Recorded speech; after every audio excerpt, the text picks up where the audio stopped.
Hello guys, इस movie में कहानी दिखाई गई है एक 50 साल के बूढ़े आदमी की, जिसे एक 25 साल की हेयर ड्रेसर से प्यार हो जाता है और वो उसे पेलना चाहता है। मूवी की स्टार्टिंग में हम एक बच्चे एंटोनियो को डांस करते हुए देखते हैं। एंटोनियो को एक हेयर ड्रेसर से प्यार होता है, जो कि उम्र में उससे काफी बड़ी होती है।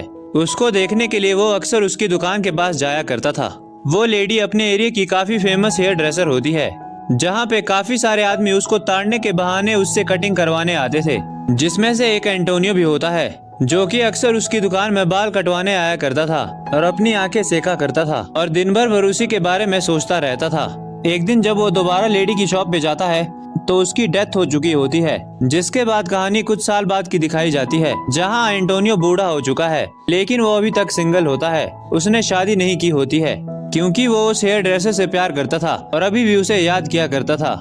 जहाँ पे एंटोनियो के एरिया में एक नई हेयर ड्रेसर की शॉप खुलती है और वहाँ एक बहुत ही खूबसूरत लड़की काम करती है, और जब एंटोनियो वहाँ जाता है तो वो उस लड़की को देखता ही रह जाता है। जिसके बाद से एंटोनियो हर बार उसी के पास बाल कटवाने आया करता था और उसे ताड़ा करता था।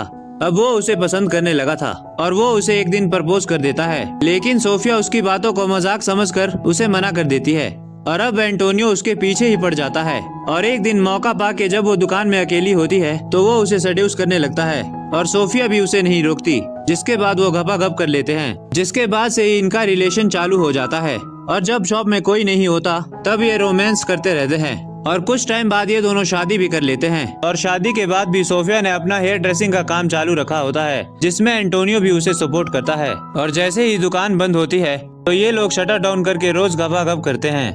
एक दिन वो दोनों पार्क में घूमने गए होते हैं, लेकिन जब वो दुकान में वापस पहुंचते हैं तो उस दिन मौसम बहुत खराब होता है और सोफिया को अचानक याद आता है कि उसने पार्क में कुछ भुला दिया है, जिसे लेने वो ऐसी बारिश में वापस जाती है। लेकिन एंटोनियो उसे रोकता है, लेकिन वो फिर भी नहीं रुकती और इतने तूफान के चलते एक पुल के ऊपर से उसका पैर फिसल जाता है, जिसकी वजह से वो पानी में डूब जाती है और उसकी मौत हो जाती है। और दूसरी तरफ एंटोनियो उसका वेट करता रहता है और इसी के साथ ये मूवी खत्म हो जाती है। अब तुम लोग गलती से अगर नए हो तो सब्सक्राइब करो, वो जो लाल वाला बटन है उस पर अपने जीजा जी फेंक के मारो या फूफा जी, मुझे नहीं पता, बस क्लिक हो जाना चाहिए। अब मैं भी जा रहा हूं, मुझे मुठिया पेलने जाना है। बाय।